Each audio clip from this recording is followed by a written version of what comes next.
You know what's scary? How different the NFC might look come the regular season.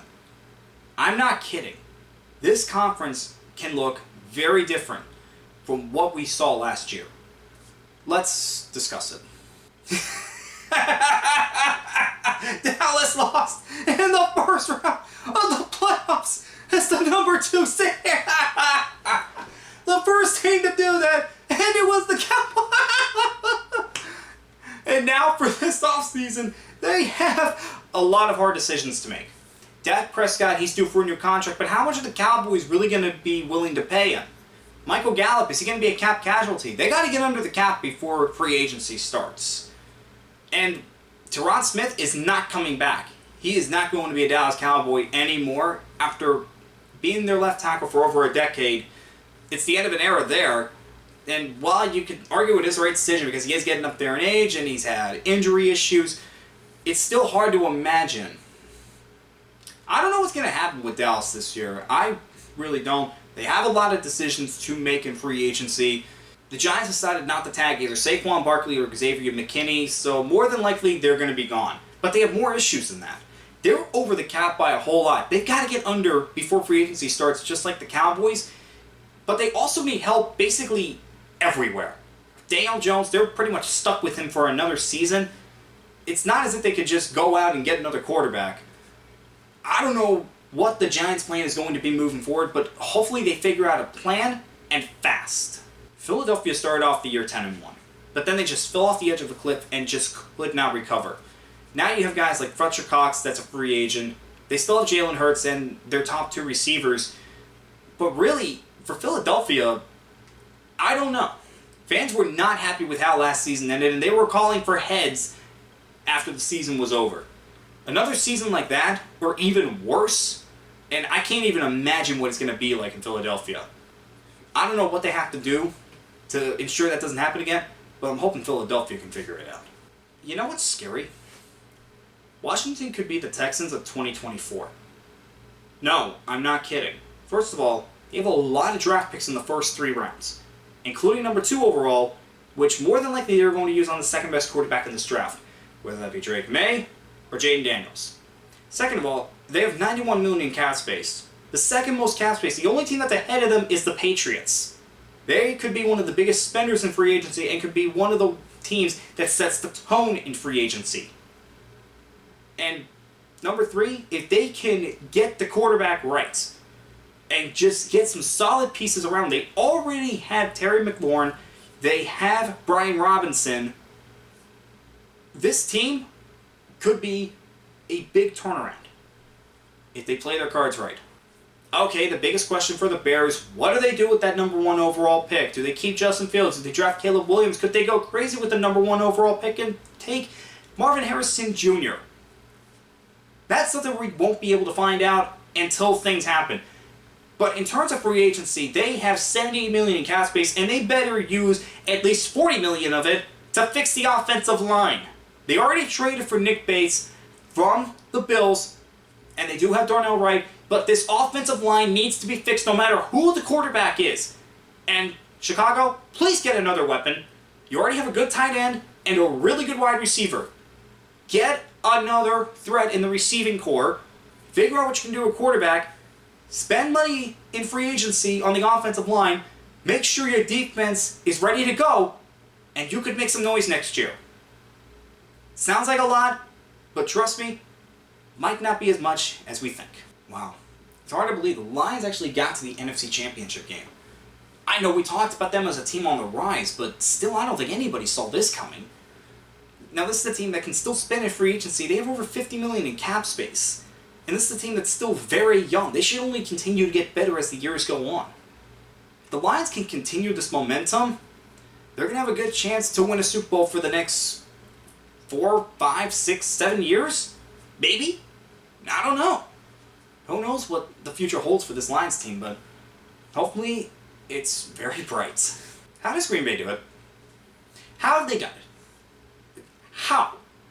Just the consistent quarterback play that they have had since the early 90s is just ridiculous. Going from Brett Favre to Aaron Rodgers to now Jordan Love. Jordan Love, he had his struggles early on, but he put it together, got the Packers to the playoffs, and beat the Cowboys in the wild card round, and was this close to beating the 49ers.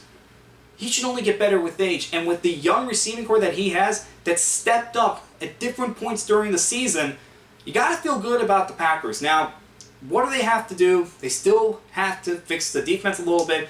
It doesn't hurt to continue to put some pieces on the offensive line, but man, the Packers and the Lions, this should be a fun rivalry in the next 5 years. Two big things for Minnesota. First thing, Justin Jefferson. Do they sign him to a contract extension, or do they trade him? I can't believe I'm saying it, but it's a possibility. Two, Kirk Cousins. Are they going to be able to re-sign him? That's the biggest question. We don't know.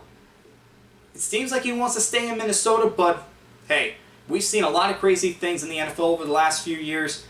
Maybe this is another one. But for Minnesota, those are the two biggest questions in the offseason. What's going to happen there? Okay, Lance, this is what you need to do. Just please get a solid quarterback. That's the first thing that you need to take care of. The second thing you need to take care of, make sure the coaches know to get the ball to Robinson, Pitts, and London. If you can do both of those things, you should be in the playoffs again. I'm going to say this one more time. For Raheem Morris, it is playoffs or bust year one because this team is way too talented not to make the playoffs. And a few other pieces here and there are going to help too. But quarterback and making sure the offense coaches know that they need to get the ball to their playmakers. Again, you do that, you should be guaranteed a playoff spot. That is all I'm going to say. I don't know how things can get worse for Carolina. I really don't. They traded for the number 1 overall pick. It didn't work. Bryce Young had a terrible rookie season. They would have the number 1 overall pick this year, but that goes to the Bears, and they need help basically everywhere. They did franchise Brian Burns, but I don't know if they're going to be able to get a contract extension done with him. And again, they need help everywhere. What are they going to do? How long is this going to be before the Panthers are competitive again? That's a big question for me. First thing I think the Panthers need to do, figure out the offensive line and just try to get some weapons for Bryce Young. Just please help out your young quarterback. That's the first thing you need to do. For the longest time, the Saints have been in salary cap hell. Somehow they find their way out of it with pay cuts, actual player cuts, and restructures. And looks like they're doing that yet again. But my biggest question is going to be quarterback. Derek Carr, how much longer is he going to be their quarterback going forward? Could he be there for the next 3 to 4 years? Or do they try to go for a younger guy? Heck, could they trade up in the draft to get one of the quarterbacks? I think it's a real possibility. But in terms of everything else, what do they do? Who are they going to get? I don't know. That's the thing. I really don't. They have some very good pieces, and it seems like this team should be better than what they are, but something's just lacking, and I'm not sure what it is. Tampa Bay got a big piece back when they re-signed Mike Evans to a 2-year deal. It just seemed like it would have been wrong for him to go to another team.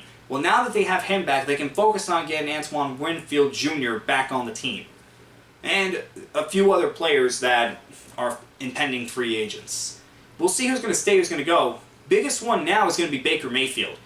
Baker Mayfield. It's not a guarantee that he's going to stay a Tampa Bay Buccaneer. He could go to another team. We're just going to see how that plays out, and hopefully the Buccaneers can get Mayfield back, and hopefully they can win the division one more time. Arizona's in an interesting position. For one, they know who their quarterback is next year. It's Kyler Murray. And we all know it's going to be Kyler Murray. But the problem now becomes, who does he have around him? Paris Johnson, they drafted him 6th overall last year. It's a good piece for the offensive line, but get some more. Get some more pieces for that offensive line. It's a really good offensive line draft. They get 2 first-round picks. Use one on an offensive lineman. That's going to help him out. Get some in free agency. As for his receiving core, well, Marquise Brown's a free agent. But how much are they really going to be willing to pay him? They have the number 4 overall pick, and it does go 1, 2, 3 for quarterbacks. Well, number 4, they could get Marvin Harrison Jr., the best receiver in this draft. Now, would Arizona take him, or could they possibly trade down and accumulate more draft picks? I think it's a fair question, but when there's a talent like Marvin Harrison Jr. there, I feel like you have to take him. And yes, get some more pieces for the defense as well. Arizona was a competitive team last year despite what the record tells you. Okay, how did the Rams pull this off? How did the Rams rebuild as quickly as they did? This team should not have been near the playoffs last year, and yet they went and they almost beat Detroit in the wild card round. How? How does Sean McVay in the front office do this? It shouldn't have happened, and yet it did. Now, let's see what they add to this team. They do have veterans, Matthew Stafford, Aaron Donald, a few others that are getting up there in age, but they have young guys like Puka Nacua, their running back, Williams, and a few guys on the defense that really performed well. So this team is a good mix of veterans and young talent. Now, before the veterans age out and start leaving, can they get another Super Bowl out of this? Well, they got to add some pieces to this team. And that's really what this offseason is going to be about. Identifying what they need and trying to get that on the team. San Francisco, you were this close. That close to glory. And you couldn't get the job done. Now you got to avoid the Super Bowl hangover, but you also have another problem. You don't have a ton of cap space, and you have a bunch of depth on your defensive line as free agents. One of which is Chase Young, who was a former number 2 overall pick and that played better after he was traded from Washington to you guys. So, what are you going to do this offseason? What are you going to do to avoid the Super Bowl hangover and to try to re-sign some of these guys? Again, it's a lot of depth from your defensive line that are free agents. A lot of depth. Pete Carroll is no longer the head coach of the Seattle Seahawks. It really is the end of an era. And he did a great job while there. While you could say he should have won more than one Super Bowl, you know what? He did get Seattle their first Super Bowl in franchise history. He got them to many, many wonderful seasons. But now, it's time for somebody else to take the reins. Geno Smith, he is staying as their quarterback next year. Please get the offensive line fixed. Just get this offensive line taken care of. They have the weapons at wide receiver. You have a very good defense. Just please fix the offensive line, and you should be in good shape for 2024. Just fix the offensive line. That's the first thing you need to do. Alright guys, those were my thoughts on the NFC. If you want to watch the AFC version of this video, it's going to be linked down in the description box below. And as always, I'll see you guys next time.